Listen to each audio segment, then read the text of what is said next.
అంతకుముందు 4 రోజుల ముందు జరిగింది. దాన్ని ఉల్లంఘించి హెజ్బుల్లా మొన్న దాడులు చేసింది ఇజ్రాయెల్లో, సౌత్ ఇజ్రాయెల్ అటు పక్కన ఉంటుంది అనమాట, లెబనాన్కి బోర్డర్ దక్షిణం వైపు.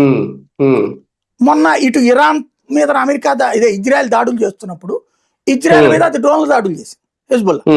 కాబట్టి ఇప్పుడు తుడిచిపెట్టడం బిగించేసింది ఇజ్రాయెల్. కూర్చున్నదేమో లెబనాన్ రాయబారి, ఇజ్రాయెల్ రాయబారి. ఈ లెబనాన్ రాయబారి మాటని హెజ్బుల్లా వాళ్ళు వినరు. వీళ్ళిద్దరి మధ్యన కాల్పుల ఒప్పందం ఎవరిని నాటకాలు ఆడడానికి. అందుకని మళ్ళీ నిన్న హెజ్బుల్లా మీద వేస్తానే ఉంది ఇజ్రాయెల్ అటాక్. దాన్ని అదేంటంటే ఇరాన్ ఆ మాట అడిగింది లెబనాన్ మీద దాడి చేయొద్దని, దాన్ని నేను మాట్లాడాను, ఒప్పించేశాను, ఇజ్రాయెల్ని ఆదేశించాడంట. ఈడబ్బా ఈడెవడు ఆదేశించడానికి? ట్రంప్ గాడి ఆస్తే అయింది ఇజ్రాయెల్. ఇజ్రాయెల్ అనేది సార్వభౌమాధికార దేశం, వీళ్ళనే ఎర్రేదవల్లాగా వెనకాల తీసుకెళ్తుంది. అది అంత స్ట్రాంగ్ అయిన దేశం అది. దానికి ఈడెవడు ఆదేశించడానికి ఏమనాలా? ఇజ్రాయెల్ రిక్వెస్ట్ చేసాం, ఇజ్రాయెల్ ఒప్పుకుందని చెప్పాలా.